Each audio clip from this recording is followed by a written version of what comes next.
I'm not at a loss for words. Some people will tell you that. I'm going to kind of tailor it a little bit and do a little jujitsu to get some information for you. So, hilariously enough, we're here together, and I'm probably the least qualified out of all the IT people. You're like, wait, you have a robotics company? Yeah, I do. But it's a franchise.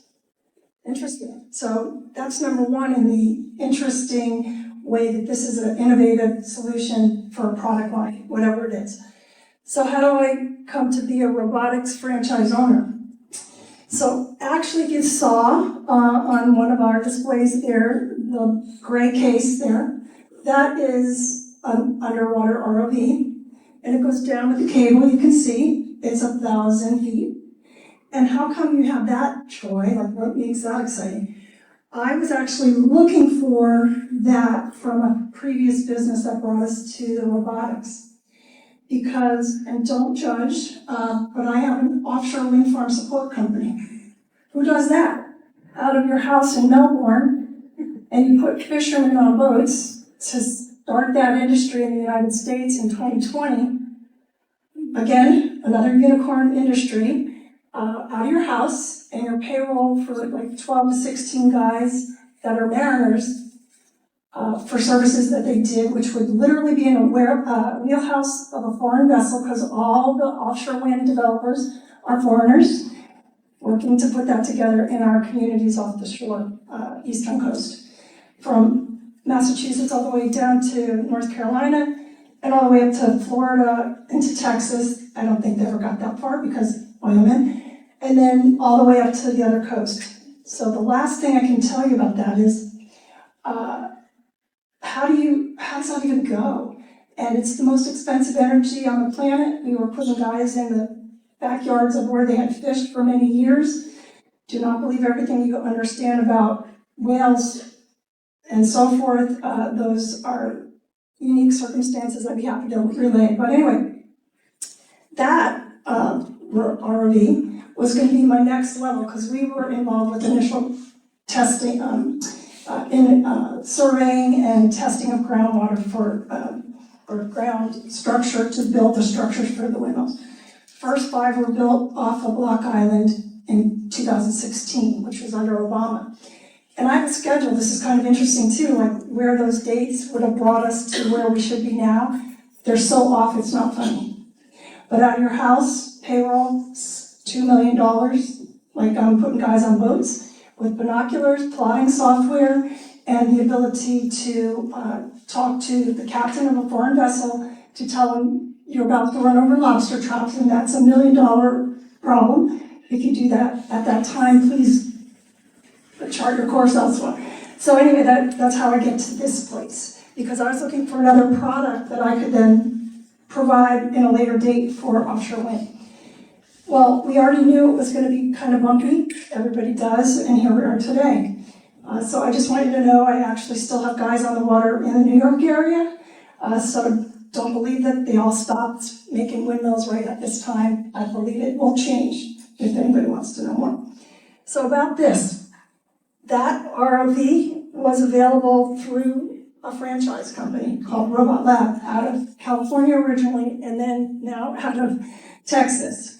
So we became franchise owners, and my franchise area is all of Brevard County up to Daytona, west to Apopka. So essentially I have a van, which is an office on wheels. It has robots in it, and I bring them to show or demo, as Corey mentioned. Between serving robots, you'll see platforms that we have, and it's a scary one too, because no one ever did this before. The owner of the company, LN, he is on TV occasionally in tech conversations, of course, but what we have is a multi-platform. So we have Chinese, Vietnamese, Taiwanese, South Korea, United States robots and robotics. And we service contract those things, so somebody doesn't have to worry about it. If they bought a robot from China, you can do that on Amazon probably. And you bring it home and something goes wrong, because there will be that day or two. So even Pepper is not really interested to know what I'm talking about, because just wants to like deal with lights and things like that, right? Right, Pepper? Yeah, okay. So, okay. And so the fun part is I get to talk about it, and I get to talk to other companies. Right now, I'll tell you kind of an exciting thing. We were at the MAC Military Affairs Council meeting, and it was at the Brevard County School District office there, and Dr. Rendell was there, and my brother, smart, he's my operations manager. Hey, Mark, would you like to take Pepper to school day? And he's like, yeah, that's a great idea, because he's been on our list to really kind of connect. He has some innovation. So we're doing STEM Fridays. I have one tomorrow. I had one last week. I had one the previous Friday, and I have one of the year to connect up with. So what does that look like? Looks like at the end of tomorrow, I'll have nearly 1,000 kids in a classroom listening to me press buttons and talk to Pepper from kindergarten to 6th grade. Am I right? I think I want to say that I think we're the only ones in the United States, certainly, that have done this. So that's amazing to me, and I just bring her, right? So we program her on her container over there, that's the board, but I'm starting to amass logos from the schools. We just do like sticky paper, and we're going to make that look like a traveling suitcase because she's going to hit all those schools. So what's amazing about that is that the STEM teachers were just like flabbergasted. And I of course deal with her every day, so I'm not flabbergasted, but I'm excited to say now she has a little bit of a home. Dr. Rendell said, maybe we can get a bank of Peppers that could rotate within the school. So that's a pretty good thing, right? And she knows what I'm talking about. So we're gonna have that conversation, absolutely. So I'm not the only one that's doing it like this. That was just how I fell into that by accident. You can hear my throat. Yeah, so how about talking to, at Longleaf Elementary, every 7 minutes a class would come in, depending on what their stations were, and they would sit on the carpet, 20 of them at a time every 7 minutes. And then we'd do the Pepper dance, and we would do information about Pepper, which we can do here as well. She's now not interested at all, so that's pretty hilarious. But she knows about herself. It's all programmed, and we do the logo for, for them. And so they're very excited to see their mascot, the Bobcats or whatever, on some of the programming. So it engages them, and some of them got to, raise their hand, and I could have them come up and tap one of the buttons that we were needing to go to the next level of whatever we're talking about. And they would just giggle and say, oh my gosh, I touched a robot, And so it was kind of fun. I was a little alarmed. Maybe I didn't expect this to happen. Miss Troy, how much does one cost? And I was like, I was dumbfounded because, yeah, there's a cost, but it actually relates to how you bought it and for what. So it's really hard to say, $20,000. And then what would she do with that? Like, I want one for my house? Like, I didn't know where she was going. That was the first time I ever got stumped by a 3rd grader. I wish it was a 5th grader, but it wasn't. So, anyway. But Corey and I were talking about unicorn businesses. So this is that, to me. And if you have a moment to, I'm going to scoot here for a minute. This is actually kind of a mini Bible, my desk copy. Pepper, come over here. Can you follow me? All right, so half the time, she's got sensors in her head. She just got tickled, and there's a laugh that goes with it. And she's not a cruiser, she's a mover. However, there's a choreography that now has been implemented without my knowledge because I was watching her do something, and she kind of like slid over. I'm like, I was surprised because I'm not the programmer, and that's kind of what's coming down the pipe. She actually can move. Let's see. I'm going to see if I can get her. And this is so elementary, really, to see that. Okay, there you go. I'm going to do about Pepper here. How can I help you today? To begin with, but not too big, because I don't want to scare you. So this is the verbiage that is at the schools. I'm gonna see if I can move I'm her, your friend. which is gonna hiccup her. Hi. I was made to interact with humans. Therefore, I have microphones and cameras in my head. And then I would usually tell the Please kids, do click you the have continue button microphones and I over will there? tell you more about me.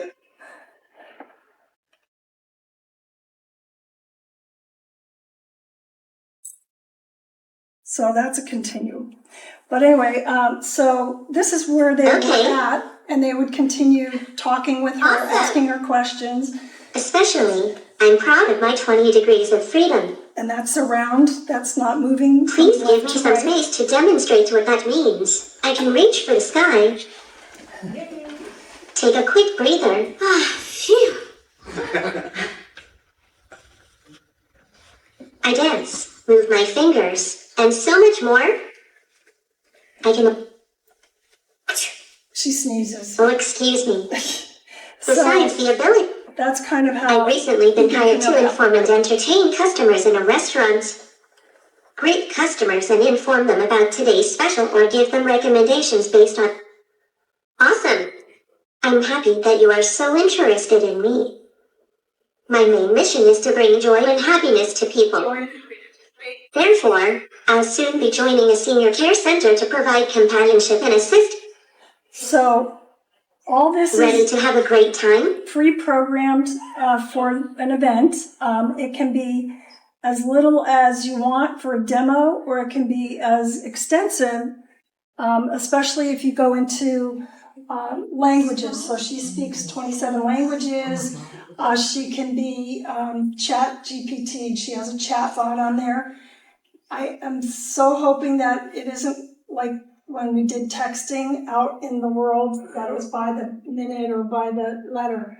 Okay, you know what I'm talking about. So with every question, like I'll get the bill and it'll be like 50 grand or something. So you have to be a little better at that. And I'm learning to do that myself. And we do it because we're robotics people. So anyway, that kind of gives you the layup of the whole thing with Pepper. And on the table next to her, that's a now. And actually, our company bought all the nows from the previous owner. I don't know, change of business, something like that. We got kind of a fire sale, if you will. And that's her, as well as many other versions of the nows. And they are desktop, but you kind of want them not to fall off, so more on the floor.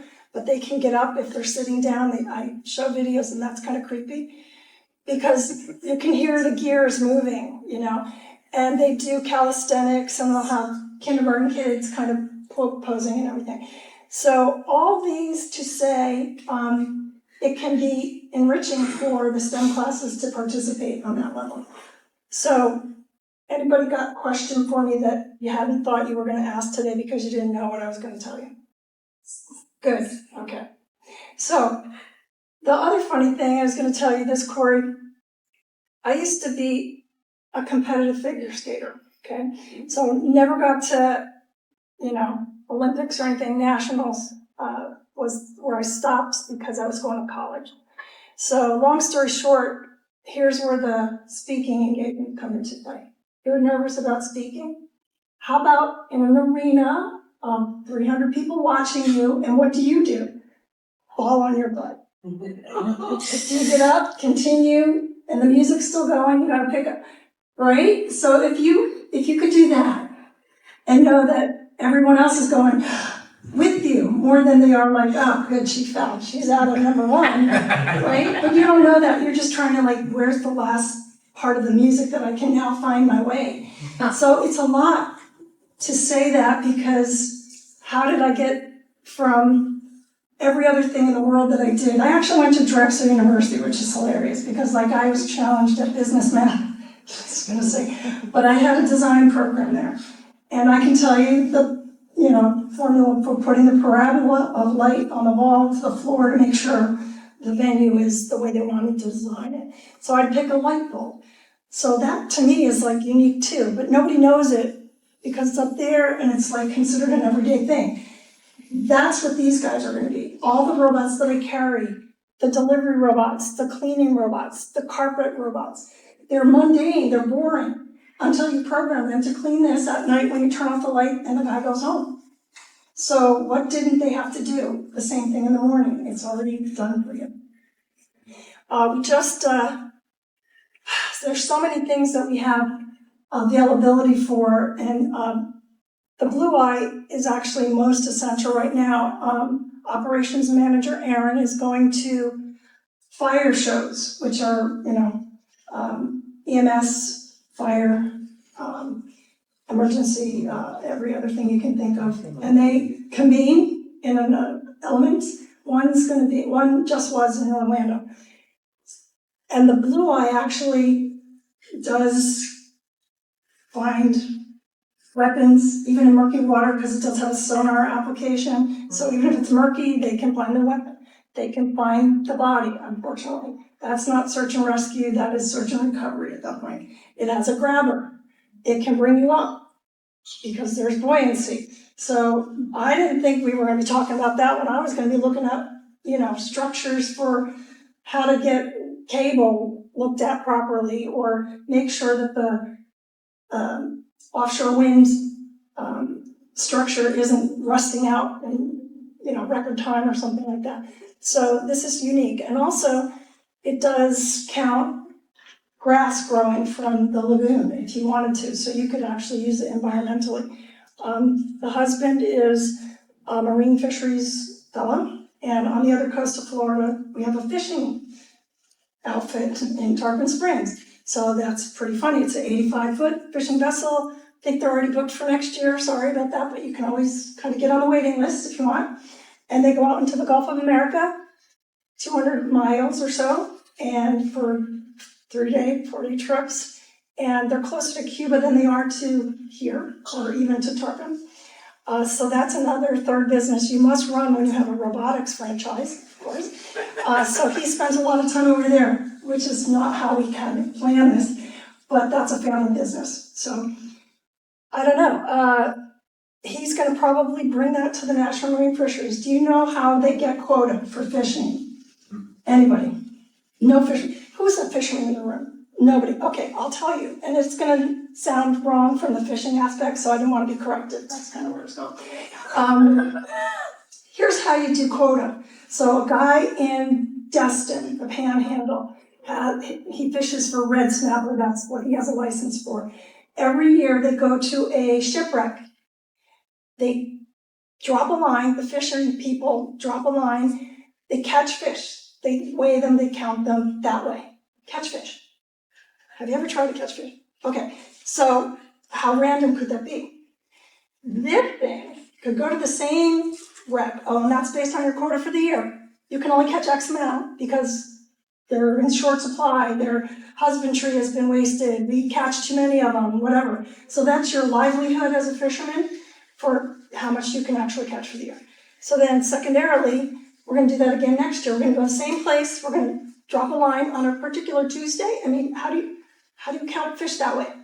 But if you have that, you can actually drop it and see a whole column of fish. And you can follow the fish. And you could know if they're breeding in the area, that they might be interested to know how many fish are going to be there next year, sort of thing. So to me, that makes perfect sense. Yes, that's rent-outable. And I should also tell you, so I'm not a gamer.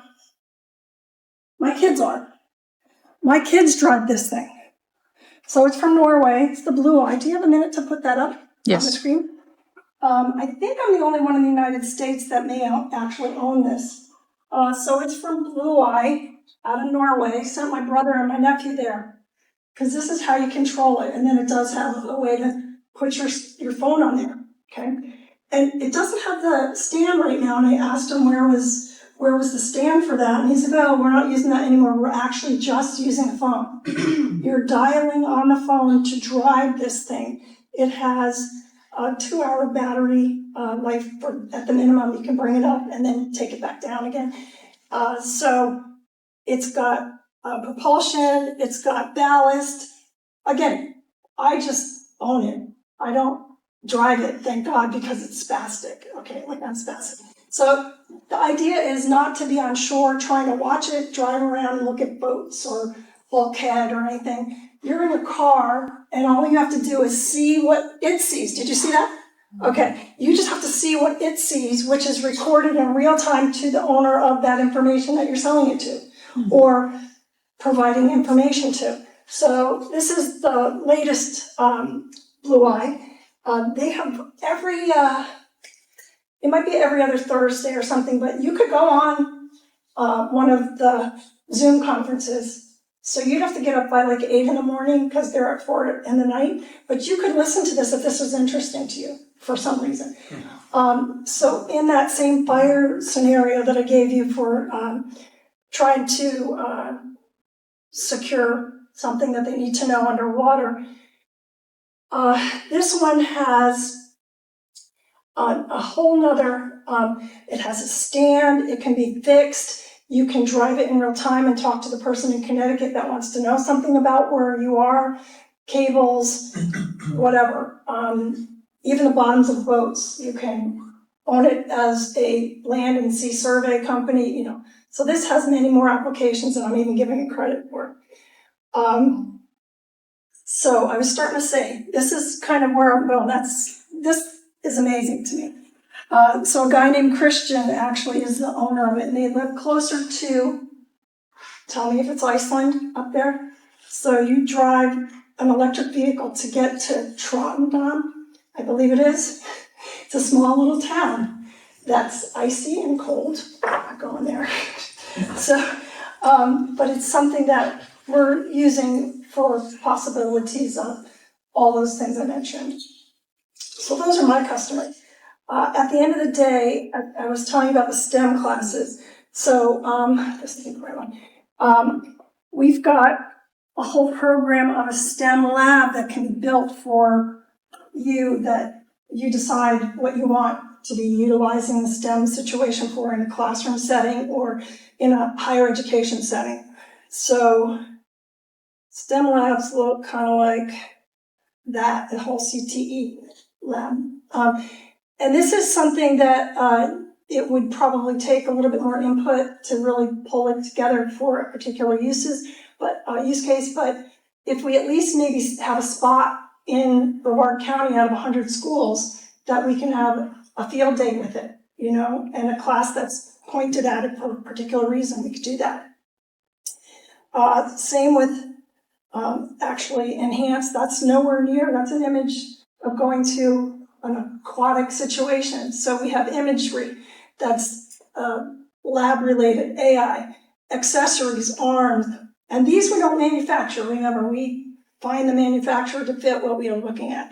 All sorts of drones that can detect gases, drones that can, you know, really do some harm, so you don't want that, but yeah, it's available.